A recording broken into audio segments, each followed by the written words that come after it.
Hello, everyone. Sorry, am I audible? Good morning, sir. You are audible. Yes, sir. So thanks, sir. Thanks.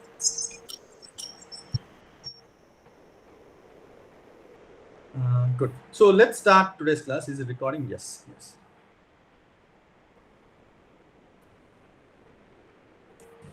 Good morning, sir. I have a specific question related to car set. Yes. Please, Vijay, please. Sir, this is the car set frequency domain resources. There is a bit item called bit string 45 bits. A bit map, yeah, bit map, 45 bit map, yeah. Yes, sir, 45 bits. So if we take maximum all ones, sir, then it is 270 RBs. So yes. Does it mean it is car set is taking whole bandwidth? Sir, what is the use of EE? So I mean, they gave that flexibility. That's all. They gave that flexibility. So technically, it's like then it becomes like LTE. Na? In LTE, the first two OFDM symbols are occupied by the control information. Okay, irrespective of the user. So if you want to mimic that for 100 megahertz, what you can do is you can put all the 45 bits to be 1. Then automatically you will assume that the car set occupies the entire bandwidth. You are absolutely right. Okay, sir. Yeah. So they gave that option. I mean, see, in LTE, this option itself is not there. Now, LTE, there's no bitmap in the frequency domain. Okay? Yes. Only in the time domain, you can do either 2 symbols or 3 symbols. Yes. Okay? So that option, I mean, here they gave that option. So essentially, every user, you can put a different bitmap. Every user, all the common signaling. It's a lot more flexible. Okay? Any other questions before we proceed?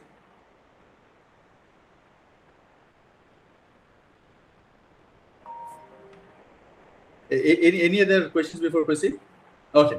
So let's go ahead. So today, let's look at the DCA format, and I also start the resource allocation today. I mean, the DCA format, that's part of the DCA format. Okay. So I hope, you had a chance to look at the paper that I have uploaded. Please, if not, please at least browse to the initial introduction and some of the initial parts. Just glance through them. It will help you understand the core set and other things. Okay, it's a pretty decent, very nice, well-written paper. Okay. So now let's look at the downlink control information formats called the DCA formats. We just started this on. Just hold on. Okay, I thought I put that. Okay, but anyway, I can show you those things. So DCA formats, there are multiple formats. And each of this format has particular use. Okay, the DCA format starting with the letter with the number 1 corresponds to the downlink scheduling. Starting with the number 0 corresponds to the uplink scheduling. Okay, and if it ends with 0, it means that it's a default format or the short format. If it ends with 1, it's a long format. In general, the short formats do not support MIMO, and they are very basic formats. I mean, the default formats. When everything else fails, they use. I mean, everything else fails, or before you configure anything, they are used. Whereas the format 0, 1, or anything that ends with 1, anything that ends with 1 is, it's a longer format. It's a longer format, and it generally supports MIMO and all the bells and whistles of 5G and R. Okay. So if you want to use multi-user MIMO and all that, you have to use the format ones. If default formats of 0. Okay. So please remember this. Okay. So the other formats 2021, 22, 23. I mean, they're for power control and more about power control and timing. For example, 20 is used to indicate the slot format and other things. Okay. But let's not. I mean, once we understand 00, 01, 1011, you can focus. You can understand the other things by yourself. Okay. So you understood now where DCA comes from. DCA is a downlink control information. Okay. So I'm going to show you one photo that I had taken from one of the books. It's actually a pretty good thing to understand this format. So I'm focusing on the downlink control format 10. Okay. So downlink 10 is a default format for downlink. Okay. So let us understand what is transmitted in those things. Okay, just 1 minute. I'm just opening up my book also. Okay. So this is from the book 5G NR Radio and Bullets. Actually, it's a pretty nice summary of everything that is there. Okay. So you understand the DCI, the same format, for example, DCI 01 format is used in multiple purposes. Okay.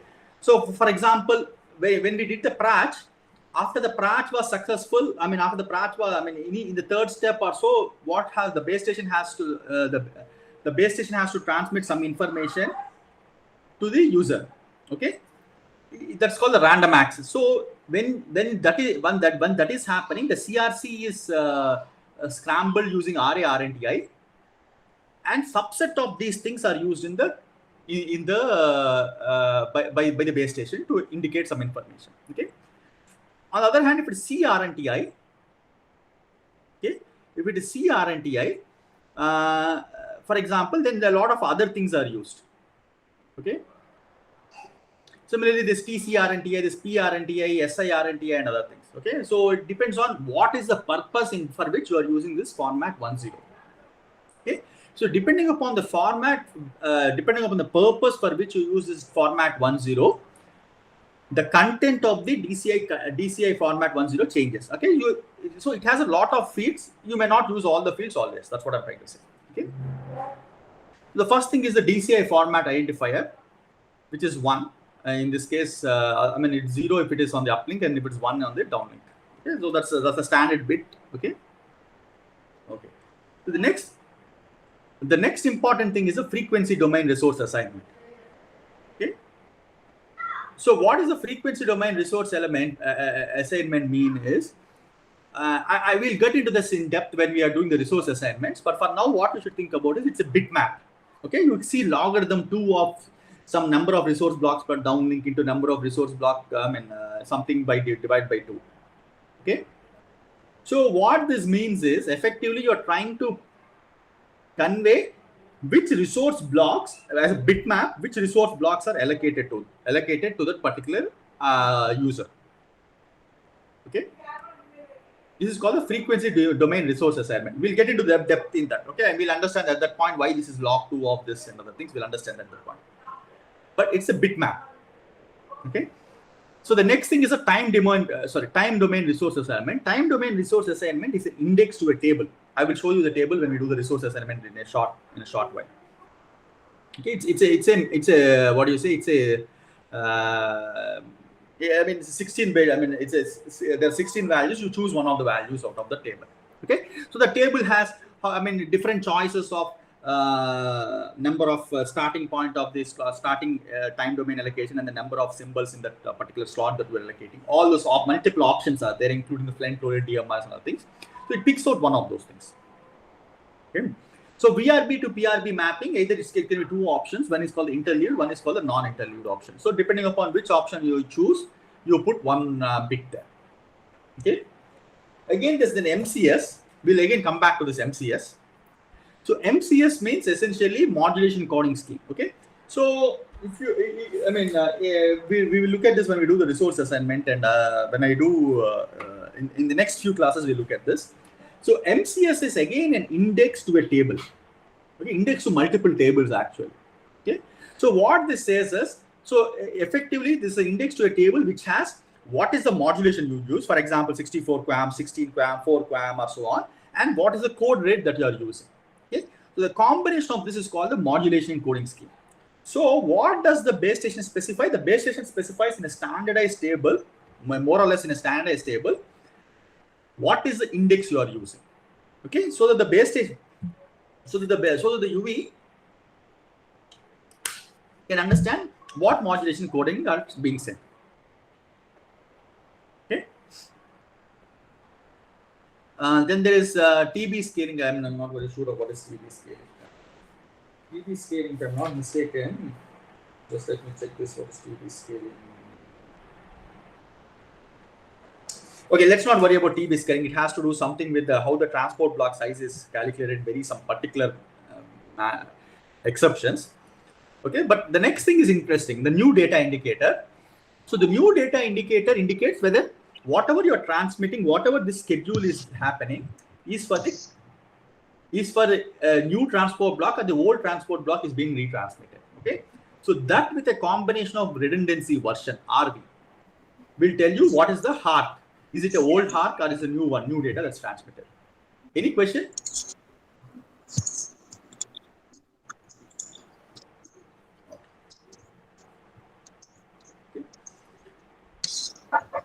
Okay.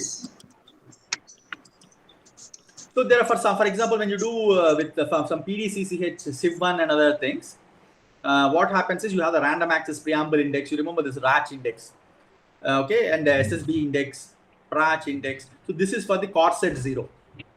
Okay, this particular thing, the CRNDA PDCCH order 1 is used for core set 0. Okay, so the things that are required for it, SSB index and the PRACH index are there present in there. Okay. Whereas for the other normal things, you don't require all those elements. So only the things that are required for that are transmitted. Okay. And finally, they pad it with some zeros. I'm not very sure on how they do this padding. Okay, they pad this so that it's of some certain certain size. Okay. So did you understand this? What you are transmitting in each card? So essentially, suppose you're transmitting format 10 means that you fill up these bits in certain way for the particular use. For example, if you're transmitting to a particular UE, you fill these set of bits. If you're transmitting only for random access, you fill only these bits, and you scramble the CRC with this particular RNTA. Okay, then this is transmitted. This is coded, and then you have the aggregation level. It's put in some certain number of CCs, and then you put it in some such space, and you transmit. Sir, this whole thing is 108 bits, sir. Earlier we discussed, sir. It need not be 108 bits. So here, for example, this is not 108 bits, no? I mean, you count this is nowhere close to 108 bits. Yeah. So this, after you do this, then what you do, if you are doing CCA aggregation level 1, so aggregation level 1, it's 1 CC, which is 108 bits. So what they do is they fill in with some basic, some padding they do, and then they do, FEC and rate matching, so that it comes to 108 bits. Yes. So second question, sir. What about location updates and handover things? They are also control information. So they also should be passed through this one only, sir. Location updates means what? The periodic location updates will be there, sir. So okay, we should understand. So they are generally passed to RRC. Okay, why means DCI happens at a 0.5 millisecond. You understand? The DCI happens almost every slot. Okay, so at 0.5 milliseconds, you don't do location updates as well as handover updates. Okay, I mean there are something there in the DCI format 1.1. We will see them, but there are 2-3 processes that happen. Things which are happening slowly, for example, generally are sent through RRC messages or MAC message, RRC message. Things which are happening a little bit fast are sent through MAC messages. Things which happen, which control information which has to send every slot are sent through DCI formats. DCI or UCI, okay, whichever is applicable. Vijay? Okay. Yes. So for example, TD slot structure. When we saw TD slot structure, there were multiple ways in which we can change that. We can change through RRC, we can change through MAC, and we can change through DCI. Okay. So the things which are changed through RRC are something which are almost semi-static, permanent, almost permanent. You don't generally change them. Okay. But at the same time, you can also change some things through DCI, which are happening almost every slot. Okay. So, but RRC also it should pass through physical layer only, sir. Which RRC essentially, so the way this, okay, let me tell you this. Okay. So how do I tell you this? So RRC happens through PDSCH. RRC doesn't happen through control channel. Control channel is just an indicator. Okay, there's a card set. It tells you what is scheduled. Okay. So for example, SIV1, if you look at SIV1 messages or messages like that, SIV1 messages don't go through DCA. SIV1 message is a big message. Okay. So what does the card set say? The card set say essentially it will tell you.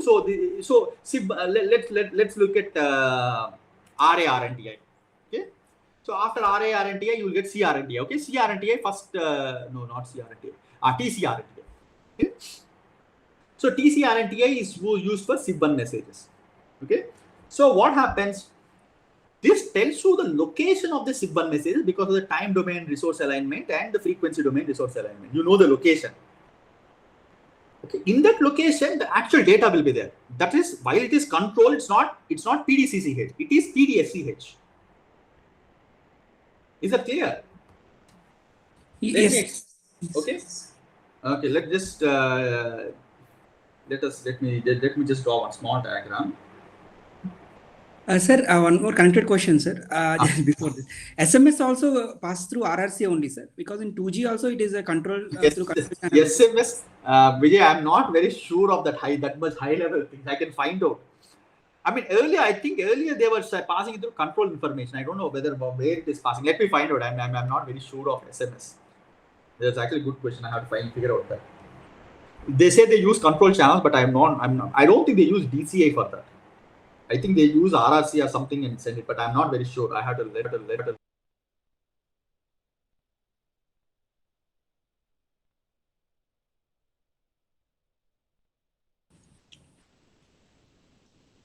Sir, you are not audible, sir.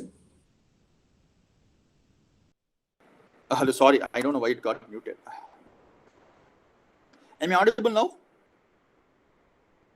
Am I audible? Okay. Yes, sir. So what I'm saying is, Vijay, I'm not very sure about the SMS. Let me find out. I mean, I know that they told that it's sent to control channel, but I don't know whether it's sent to PDSCH as a data for the control channel, or is it sent to DC? I don't think it's sent to the DC, but let me find out. Okay. Okay. That's one thing, and I wanted one other thing I was telling. Okay. Let me see if I can share my screen. 1 minute. I want to tell you something. Actually, in Vijayawada, and my whole setup is gone, so things are becoming a little bit difficult for me. I'm not joining what it has to join.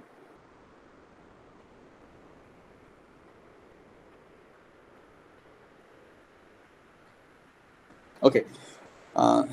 Yeah, join. Just give me 1 minute.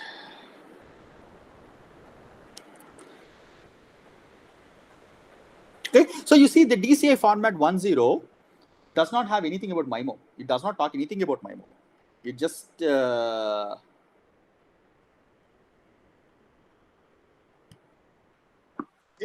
So you have to remember this. So let's look at SIV1. Okay, SIV1 all of us have learned. Okay, sorry. SIV1. Okay, so SIV1 is the first common control information that is decoded. Okay, so first you decode MIB. Okay, MIB has some information where chord set 0 is. Okay, so what does chord set 0 have? Chord set 0 will have this information, PRACH, ULSSB, this one. Okay, as well as the frequency domain resource assignment. Okay, so that will tell you where SIV1 happens. Okay, so essentially DCI 10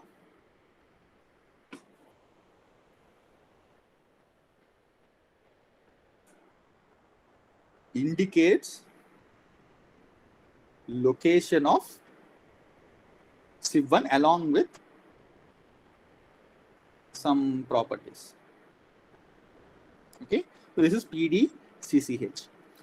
Actual SIV1 comes in PDSCH. PDSCH carries SIV1, which is an RRC message. So, but SIV1 will come through, means MIB comes through PBCH, sir. So there MIB is different. MIB is different. SIV1 I'm talking about. MIB has something to do with PBCH. Okay. MIB comes through PBCH, and from PBCH we'll understand the location of the DC chord set 0. From chord set 0 you'll understand the location of SIV1. SIV1 actual data comes through PDSCH, which is an RRC, big RRC message. It's a very big RRC message. Okay. Everything is like this. Any message, any RRC parameter will finally come through PDSCH. Okay.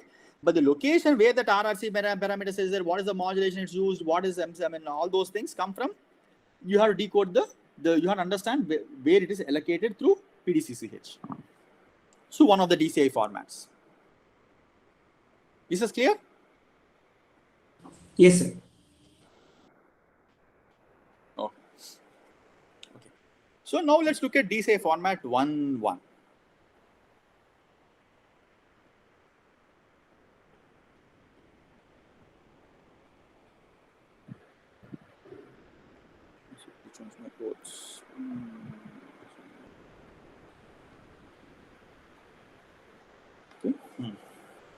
Okay. So the DCI format 1.1 also looks at, also, for example, so if you do carrier aggregation, so it also indicates what is the carrier it is there, in which bandwidth part is allocated. Okay, the frequency domain allocation has a little bit more masala in this. Okay, you can do there are two different ways of doing frequency domain resource assignment. Okay, so this supports both of those. Of course, there's rate matching. There are more. You can see there are more number of things, including the number of antenna ports. Okay, here I think there's something about SRS. Okay, so you see that this is a bigger format. DCI format 1.1 is a bigger format. Okay, if you want to understand all the details about the DCI format, we have to go into 30. Let's just quickly glance through that, and then we'll move ahead. Multiplexing channel code.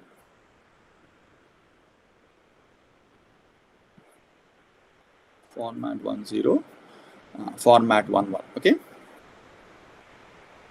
So DCI format is used for scheduling PDSCH in one cell. Okay. Again, they give you a very detailed description: carrier indication, what is the bandwidth part indication, frequency domain resource assignment. Okay. So time domain resource assignment, DRB to PRB mapping, rate matching. It talks about something about the CSI. Even if it's for a particular CSI, the RS resources have to be scheduled. Okay. So now see, this supports two transport blocks: transport block 1 and transport block 2. Unlike unlike the format 1.0, which only there's only one because it does not support MIMO. It only supports one transport block. This supports two transport blocks.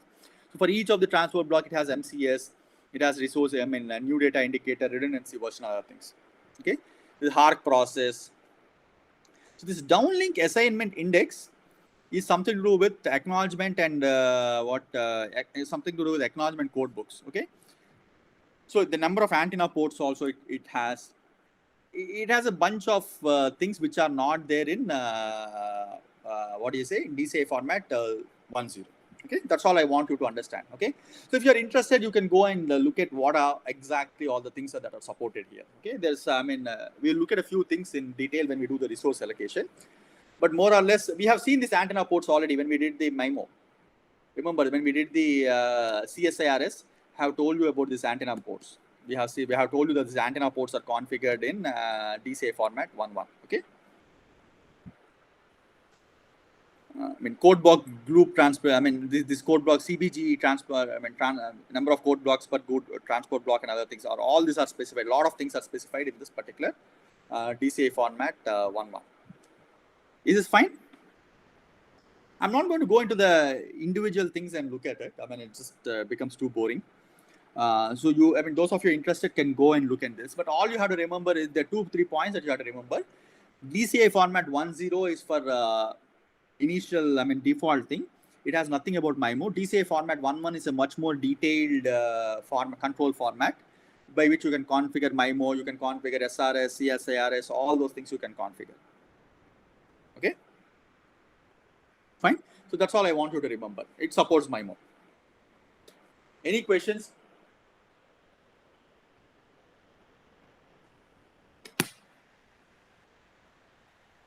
Okay. Similarly, there's DCI format 1.0.1, 0.0 and 0.1. Okay. Again, as usual, this is to indicate the uplink scheduling. Okay, like how we do 1.0 and 1.0 and 1.1 does downlink scheduling. 0.0 and 0.1 are for uplink scheduling. Okay. Again, 0.0 is the basic format and 0.1 is the non-fallback format or the more detailed format for MIMO and other things. Okay. So these four are the most important DCI formats. Okay, DCI formats, and they are mainly used for scheduling and other things. Okay. In addition to this, there is this 2.0, 2.1, 2.2, and 2.3 formats. So 2.0 format is used to indicate the slot formation information format. Okay. So when we did the TDD structure, I told you some things.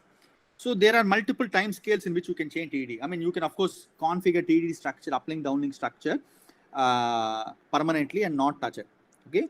But there are some things which are called, which are there are uplink, downlink, and there are what is the other slots called as flexible thing. what we saw was this flexible symbols and flexible slots you can configure through DCI. Okay, you can say sometimes they're uplink, sometimes they're downlink based on some we saw all those calculations at that point. Okay, so DCI format 20 is used to indicate that. Okay, so if you look at DCI format, where do you find this DCI format 20? You can just click on this 38212.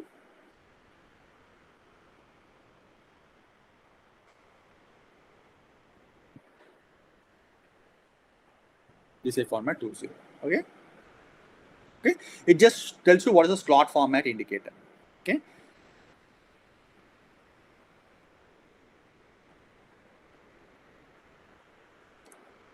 So format 21 is preemption indicator. So as a preemption indicator is mainly used for URL. See, I'm not very sure of how this is used. Maybe if anyone of you interested, we can find out more about that. Okay.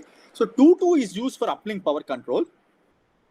Okay, 22. So as in 22 carries the uplink power control. It tells the UVs about how they should do their uplink power control, particular UVs or a group of UVs. Okay. So for example, 22, if you look at it,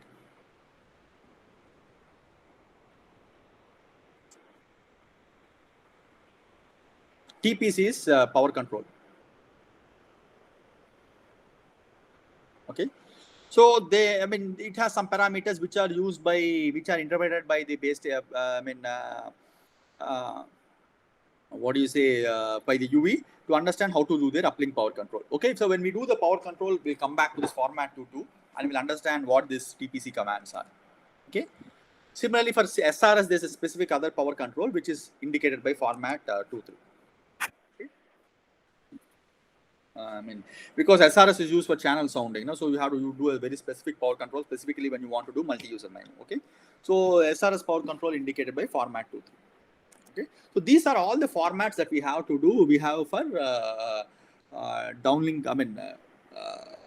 These are the different DCI formats. Okay, which you send using your core sets and which you send using your core sets. Okay. The main formats are 00, 01, 10, and 11. 20, all the 2 series are mainly for power control and some minor information like slot information, other things. Any other questions? Okay. So when you read the spec, they always say DCI format 10 scrambled with RA-RNTI, you do something. DCI format 10 scrambled with CRNTI, you do one thing. Okay, so what that means is when you are transmitting DCI format 10, you scramble the CRC with different RNTI based on the purpose. And what you do is, depending upon that, you do something else. Okay, so when you read the spec, you see always the lot of this for DCI format 10 scrambled with RA-RNTI, you do this. Okay, but DCI format 10 scrambled with SI-RNTI, you do this. Okay. So if you look at the spec, there's lots of places where you see that. Okay. Any questions before you understand? So hopefully you understood what are DCI formats, okay, and what is a core set, what is a subspace. Are these concepts clear to you? At least from a high level things. Of course, the very detailed specification I have not gone through. Those of you interested can read that up. Are these notions clear to you?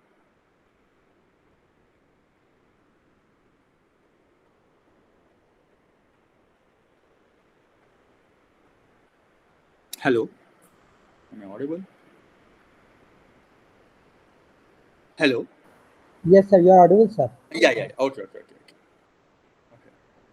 So now, okay. So there's one slide.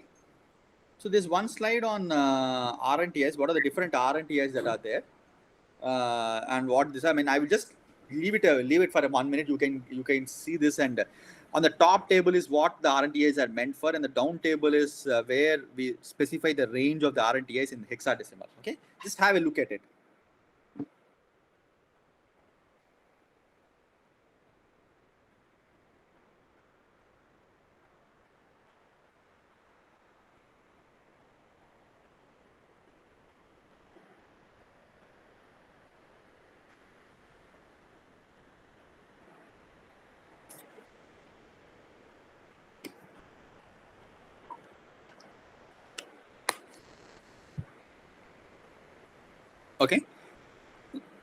So now let us look at the uplink control channel.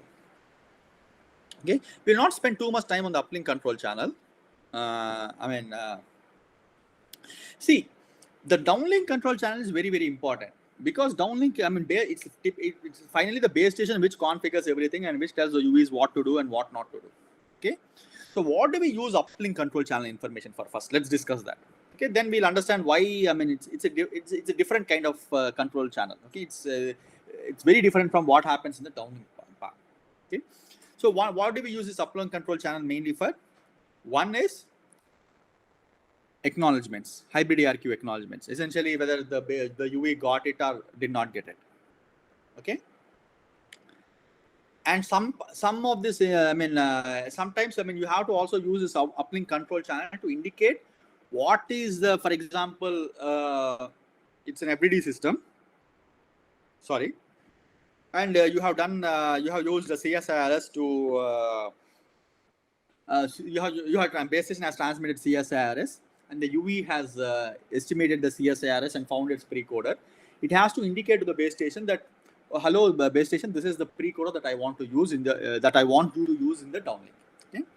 So, for example, some kind of channel state information. Not only this, but also, for example, what is the MCS that it finds the best in the downlink info, when it does based on the downlink CSI. Okay. Other important thing is, the base station is the one which schedules information for the UV in both in the uplink and the downlink.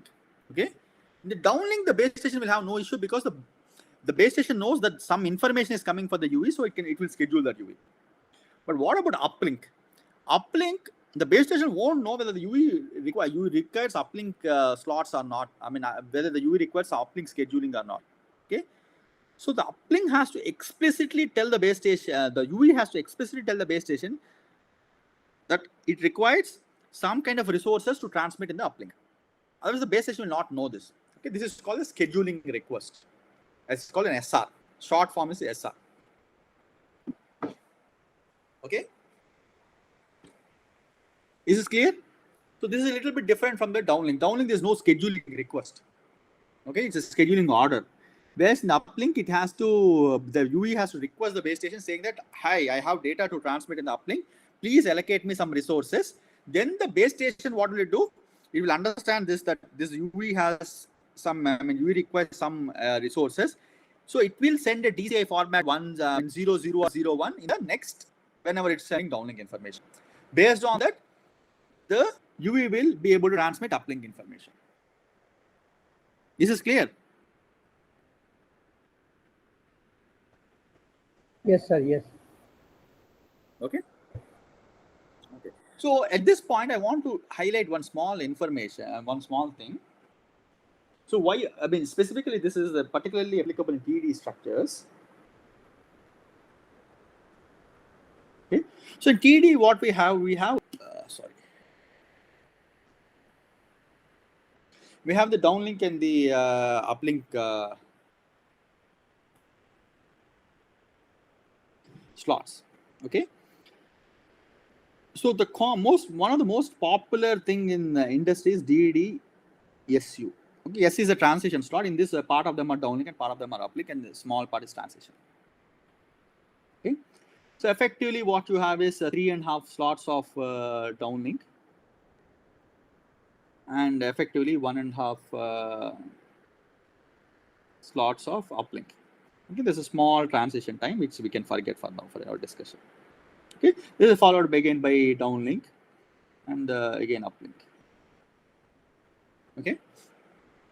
Okay. So now what happened? The uplink, you want to transmit something in the uplink. You are a UV1, you want to transmit something in the uplink. Okay. The first thing that what you should do, you should do an uplink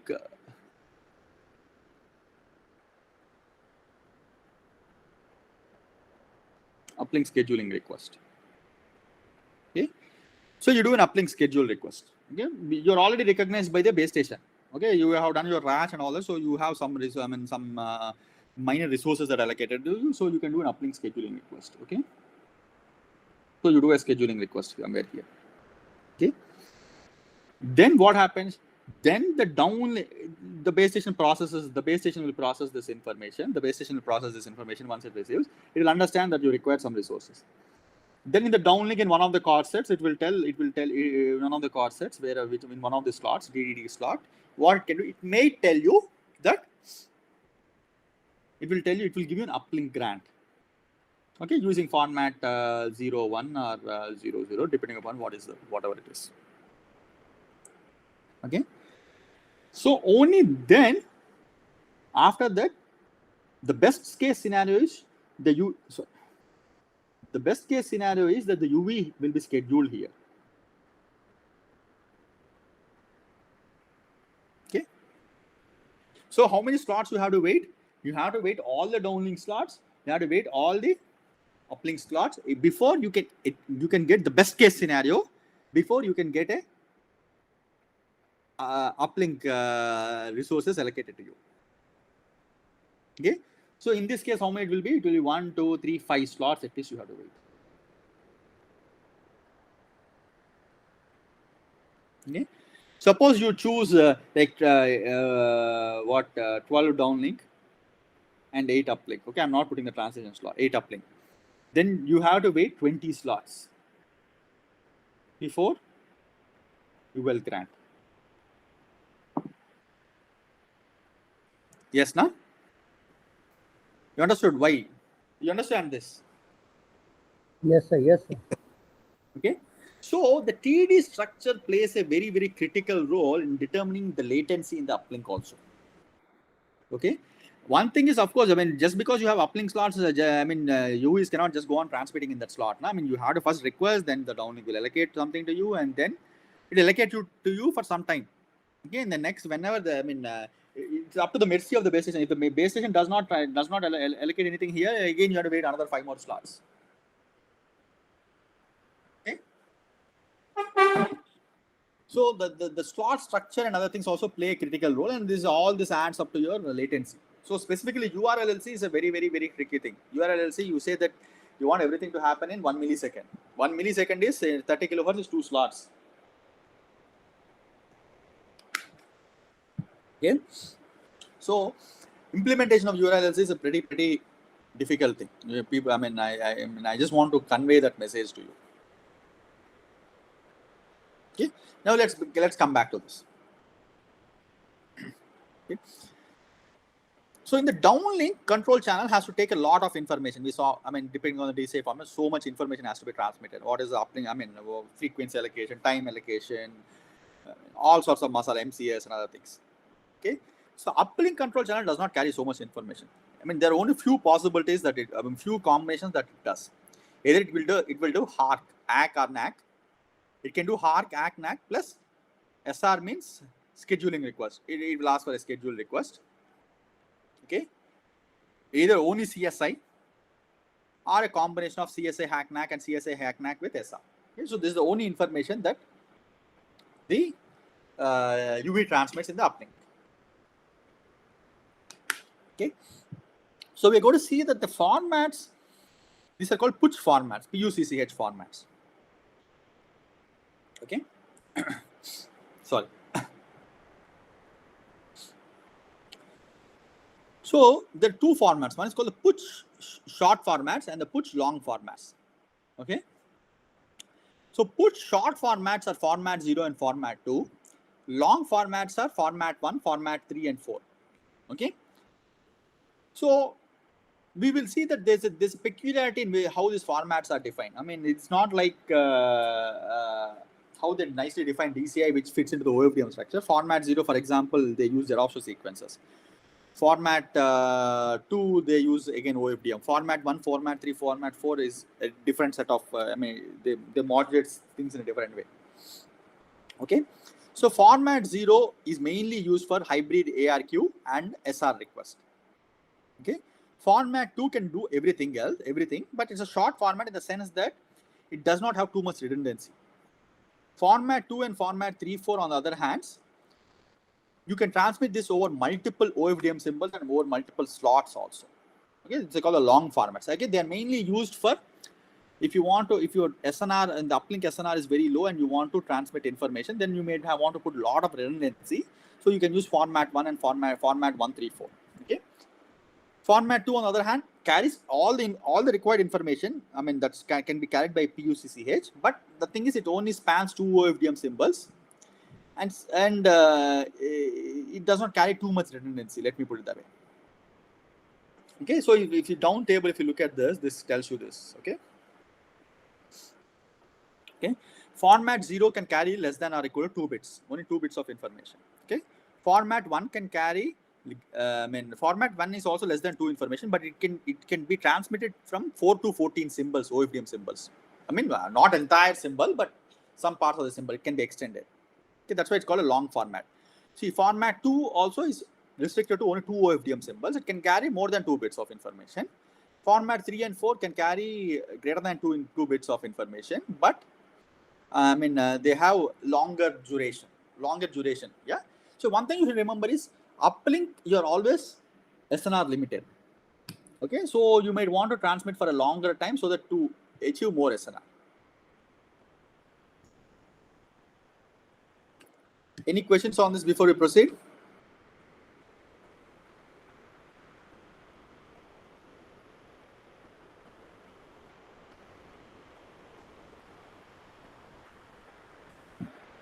Okay, let's forget about this. Okay, I'm going to start with format 0. I'm going to explain to you. Okay, so format 0, what they do is, so this format 0 has been there from from LTE time. Okay, so what does format 0 do? Format 0 does only very few things. It does ACK-NAC or it does SR request. Only these things are possible, ACK-NAC or SR. Okay, so the amount of information that you have to transmit in format 0 is very minimal. Okay, so what they do is they actually use Xerox sequences. Okay, they actually use one PRB, 12 bits. Okay, the 12-bit sequence, 12-bit Xerox sequence, and depending upon the information that you have, they choose the rotation of that sequence. This is a shift, cyclic shift of the sequence. Okay. So let me just explain you this in one. Just give me 1 minute. I'll explain you this.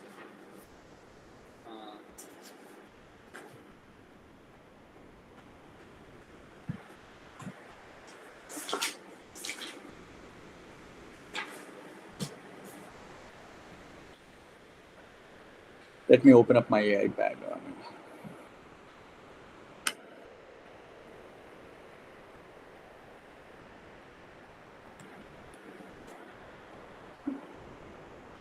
Format 0 is used only to carry ACK-NAC as well as SR. Okay. So what they do, they choose one PRB.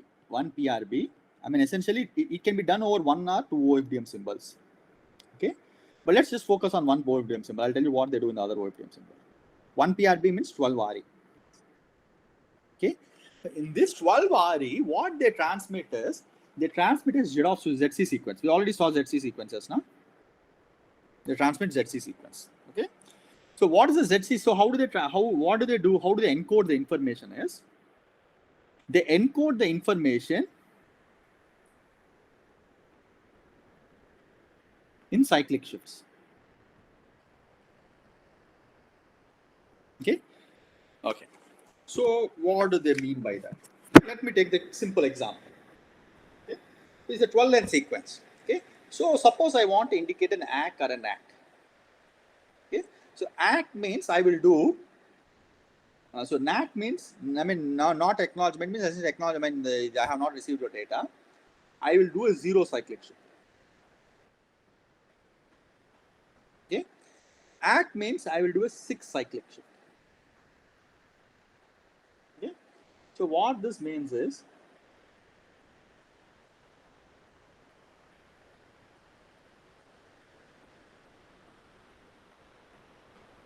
okay.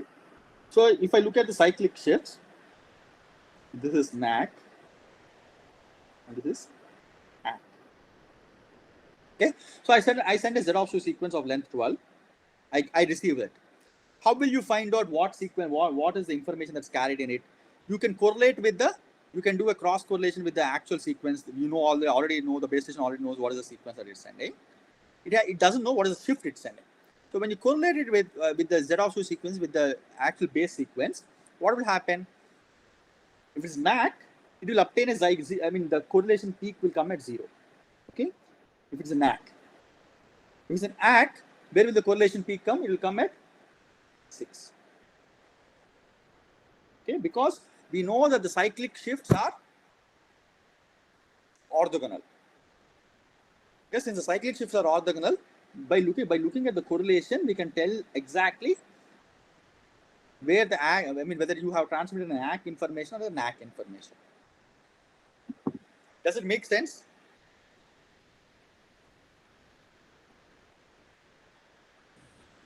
Yes, sir. Okay. So they can complicate. Okay, please tell me. What is 2 arc acknowledgement, sir? In the book it is mentioned. Yeah, I will tell you. Okay. That's the next thing.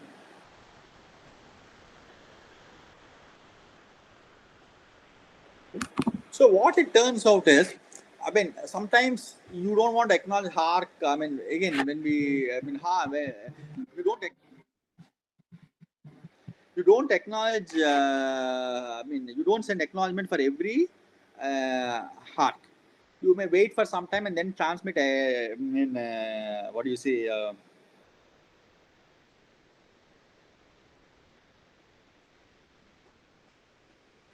You may want to. No, wait.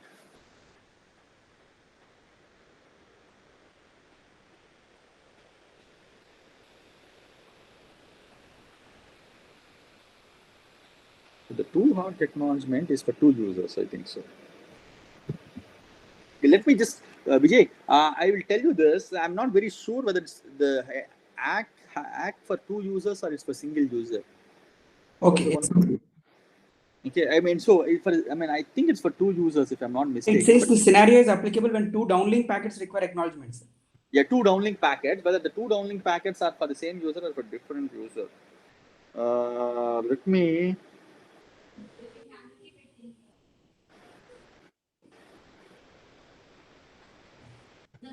Let me just find out. Okay, let me find out in the next class. I will tell. I will confirm this 2 ACK hack. Okay, but Okay. Again, the same principle holds. But instead of having ACK NAC like this, you will have one more. For the second user, you'll have an here will be in. You'll have different combinations: NAC ACK, ACK NAC, NAC. Sorry, this is NAC NAC. This is NAC ACK. This is. ACK, sir.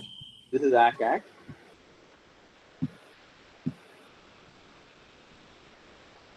And ACK-NAC. Okay. So with this, you can get 2 bits of information. You are using 4 cyclic shifts, so you can get 2 bits of information. Okay. Similarly, you can also include SR in it. If you include SR in it, you require 3 bits of information. Okay. So in the next class, I'm going to show that, and I'm going to tell you whether it's for 2 users or single user. Multiple users can also be scheduled in this, but I'm not. Format 0 does this or not. I'm the one who implemented this in the test bed, so okay. So let me just check that and tell you in the next step. See, one thing you understand is that it's a little bit different. It's different from what we saw in format 00 DCA formats. Nah? See, DCA formats nicely use the same OFDM structure and other things. Okay. But here we are sending a Xerox sequence. Again, in the same RE, we are putting that in the same, resource blocks we are putting, but it's not simple QAM modulation or anything. It's a waveform based data. Okay, so essentially you're decoding a waveform to understand what is the data that's being transmitted, what information is being transmitted. Yes? You see that quite a bit in the uplink. We saw this already for Pratch. Remember that. So, but you said the secondaries, the PBCH, we use JETC sequences. So because we don't know any channel information, so that's why we are using the waveforms. But after that, once we decode that, we use bits only for decoding. But again, we are using waveforms for decoding here.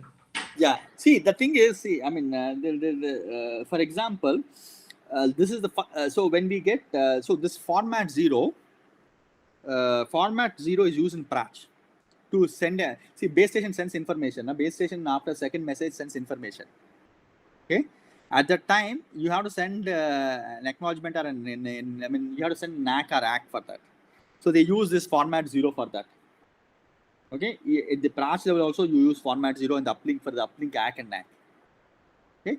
So that's one thing. That's one of the reasons. And the second reason is, see this. I mean, see earlier they were using when we did LTE, people were mainly using uplink DFT spread OFDM.